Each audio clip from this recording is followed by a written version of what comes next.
How's it going, everybody? Jordan here, and in today's video I'm gonna go over one of our community builds that we made together that was suggested to me by Rebuilt Tub on my Twitch stream. It's our Aya and Bayek build. This build comes with really fun and really awesome damage and tankiness, as well as realism and a really cool transmog at the end of the video that was provided by Absolute Evil. Between the three of us, we were all able to contribute on the live stream and make a really awesome build, and that's what we're going to go over in this video. Before we get into all the details, as always, if you want to be a part of that, you can always follow and watch me stream on Monday, Wednesdays, and Fridays on twitch.tv/itsJordanDoes, or if you have any questions, be sure to join our Discord community or leave them in the comments of this video. Also, I love direct messages on Discord as well, so feel free to reach out and we can have a conversation and I can answer some of your questions there. All right, let's get right into it. So the primary features of this particular build is obviously going to be the realism. Bayek and I have a ton of assassin damage, hunter and warrior, so there is hybridness to this build. Although I will say that in order to get the perfect hybrid build with this set does require a legendary engraving from the Atlantis DLC. But when we get to that one engraving, I'll give you a suggestion for people who do not have the Atlantis DLC, but don't worry, you'll still be able to deal decent hybrid damage if you don't use it. But this build has a lot of tankiness, deals a lot of warrior damage, can one-shot assassinate mercenaries, and also deals a lot of hunter damage. Now, it doesn't quite one-shot mercenaries or elite units as a hunter, but just a few death arrows and you'll notice that it still deals more than enough damage to be able to kill most people. It's a lot of fun, as you can see in the clips, and deals a ton of damage. All right, let's get into the gear right here. So our primary dagger is going to be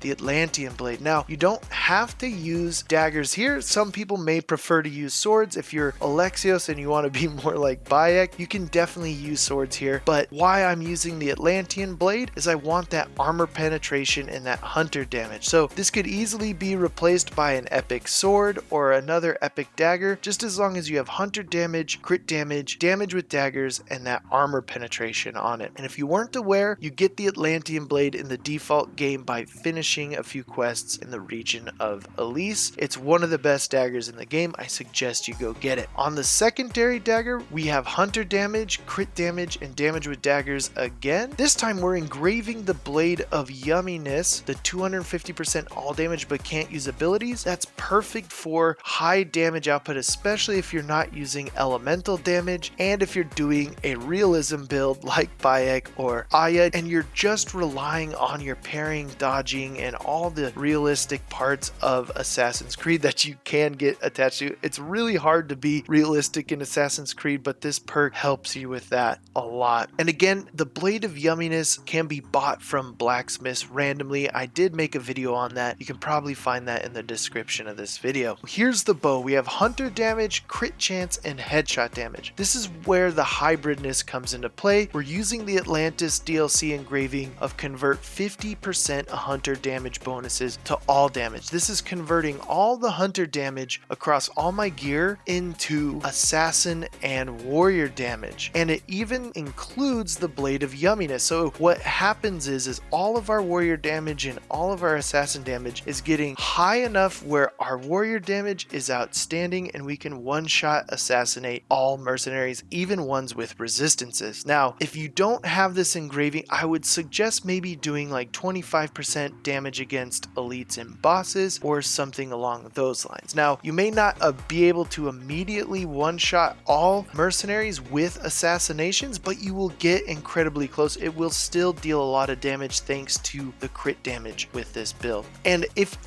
you don't have this engraving, but you maybe prefer to be more assassin than hunter, then use the same build but switch everything to assassin damage or warrior damage and just switch it to the playstyle playstyle that you want to play with this particular build. All right, let's move on to the headgear. So we're going to go with the hunter damage, crit chance at full health, and crit damage. And then I'm going to engrave headshot damage here. Now, because even though we're running hunter damage across all the gear, because we're not using elemental damage, hunter damage is the hardest to get pretty high without using elemental damage like poison or fire. So we're engraving headshot damage on a few areas of the build in order to get that much higher. You're gonna have to make sure you're landing headshots with this. So if you're on console, you can use like aim assist or things like that, or just get better and start aiming more and hitting better headshots. On the gauntlets, we have hunter damage, crit chance, and crit damage while at full health. And then here's where we're starting to impact the tankiness of the build. I'm going to sacrifice some crit damage for melee resistance here, and we're going to engrave melee resistance. On the chest, I went with warrior, armor, and crit damage. Now again, I'd prefer that to be hunter damage, but I didn't have this particular gear. The main primary points here is you want the primary thing to be hunter damage, and then you want crit damage, and then you want to engrave all resistances, and you can do either health or armor or any other extra perk that you want here on the chest. It really doesn't matter that much. Same thing with the waist. I'd prefer the waist to be hunter damage again, but I don't quite have this exact piece, but it's going to copy our gauntlets. We're going to have the crit chance, crit damage while at full health, and then headshot damage here. Now you have multiple options here. You could either stick with the headshot damage if you want more hunter damage, or you could engrave melee resistance again here and get yourself almost to 90% melee resistance, making you virtually unkillable if someone's hitting you. Fire bombs and poison bombs will still probably hurt you pretty badly, but it's totally up to you. Again, if you just put more melee resistance here, you'll be incredibly tanky. Alright, for the boots, we have hunter damage, crit chance at full health, bow charging speed, and 100% crit damage while at full health. The bow charging speed is not mandatory. This is just the type of gear that I happen to have. I would rather potentially have crit chance at full health and crit damage at full health with the hunter leg, and then maybe engrave arrows, pierce shields if you're having problems shooting past their shields or things like that. But this works for me. The bow charging speed helps with the bow charge shots. All right, let's look at the stats for this build before we get into the abilities. As you can see here, because of the Blade of Yumminess and the hybrid engraving from the Atlantis DLC, we're getting nearly 500% damage on Hunter and Warrior, more around 450%, and then our Assassin damage is sitting at about 400%. That's more than enough. In addition to the crit chance and crit damage, it's more than enough to be able to take out any enemy you need to. The other key point here is, as you can see, we've gotten our headshot damage really high, and when paired with death arrows, you will deal a lot of hunter damage. Now, it's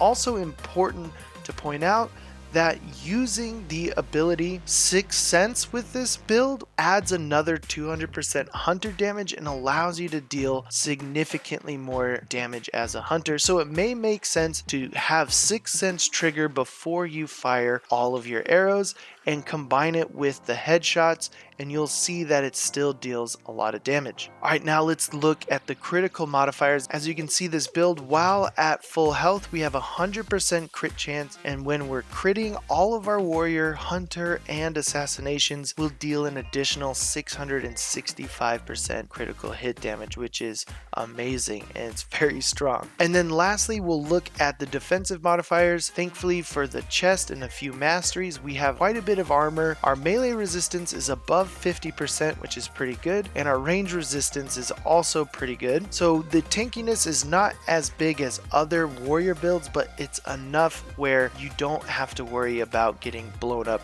real quick. And because of all the tools you have with this build between hunter, assassinations, and warriors, you'll be able to do a lot to be able to deal with the fact if you're taking additional damage. All right, let's look at the abilities. As always, because we're using the Yumminess engraving, there isn't any abilities with this build, but that doesn't mean that you don't put points here. We're going to want to put points into the passive abilities like Shadow Assassin, Weapons Master, Gear Master, and Archery Master. Now, the few that still deal damage and work with the Blade of Yumminess is putting points into Stealth Master. Now, we are playing as an assassin with this, so you get more damage at night, and while you're crouched, people don't hear you or notice you as much, as well as the charged heavy attacks also deal a lot of damage, and it's a great combo between the two, as crouching up, charging up a dagger attack, and then killing someone immediately. And then obviously, like I mentioned earlier, the Sixth Sense ability is great for dealing significantly more hunter damage, especially if you wait to get their attention, or even I use this ability and its slow time effect to quickly run up to a mercenary and assassinate them before they have a chance to hit me. Alright, let's look at the masteries for this build. It's going to be very spread out. I did use quite a few ability points here, but again, we'll just kind of go over the primary ones first. Like always, if you want to hit 100% crit chance at full health, you're going to need to put 20 points into crit chance on the hunter tree, 20 points into crit chance at full health on the assassin tree. After that, for additional damage overall across all three playstyles, you're going to want to put points into crit damage at full health,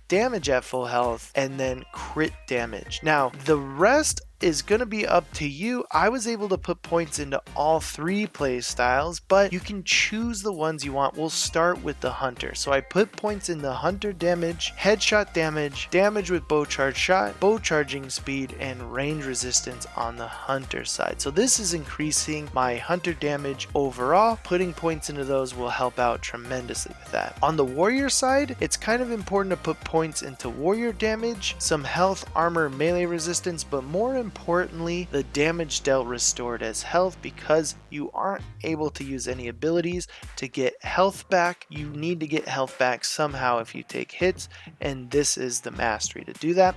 I also like using the health restored on parry just because it's pretty high. 6% health is a lot, and so if you're good at parrying and you notice an easy animation to parry, you can get a lot of your health back this way as well. And then same thing with the warrior side, you don't want to forget to put damage with daggers or swords on the assassin side if you're wanting to focus on more warrior stuff. Now, if you're wanting to focus on assassin things, obviously putting some points into assassin damage, damage on elites and bosses, damage when attacking from behind, and then that chance to deal 25% assassin damage on melee hit will also help you deal a lot of melee damage as an assassin. All of these things, when added together, if you're able to get all of them, will make you so strong in all three playstyles. It makes it really fun to play, and the realism of not using abilities does kind of bring back that Origins feel that maybe you miss, and brings it into Odyssey with you, which is pretty fun. Alright, now the big important thing, again, shout out to Absolute Evil for sending this transmog in, and we're going to go over the Aya and Bayek transmog now. So the head, you're going to want to put the Pilgrim hood on. The Pilgrim's hood, it's from the legendary set of the Pilgrim set. For the gauntlets, you're going to want the adorned silver elegant bracers. For the chest, we're using the Armor of Rebellion from the Spartan Renegade set. Now, this is a Helix store item, and so if you don't have that, you might be able to go with like Traveler's Garments or something like that. Maybe the white variation, the Pilgrim's Traveler's Garments, if that's something that you want and you don't happen to have the Armor of Rebellion. For the waist, we're going to use the Pilgrim's Belt. It's what adds this white sash there that helps out and brings that red and white in, which is very infamous from both the characters. And then lastly, the boots, we're using the Greek sandals adorned silver variation. So that's the Bayek and Aya realistic hybrid build. It's a lot of fun. It's a little similar to my past hybrid builds, but what makes it different and unique is it's focused on the hunter side of things this time, and it uses daggers. And again, you can switch this to swords if you would prefer to use swords, but mainly I really love the transmog of it. Also, it's really good to pair with the Egyptian horde Horse as well, which is a Phobos skin. It's a lot of fun to use them together. I really like the feeling of being incredibly strong in all three play styles while also having that realism and that fun play that you get from Origins brought into Odyssey. So if you're looking for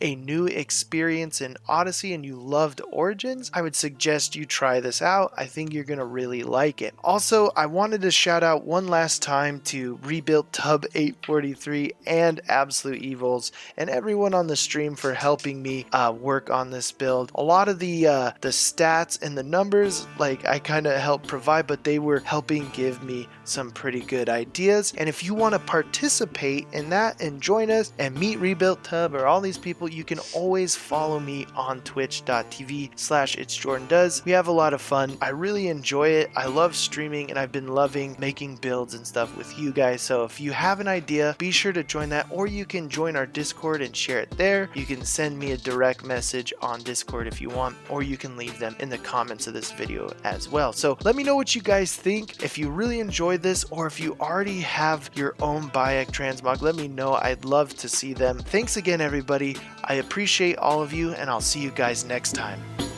So proud, I was born to be smart.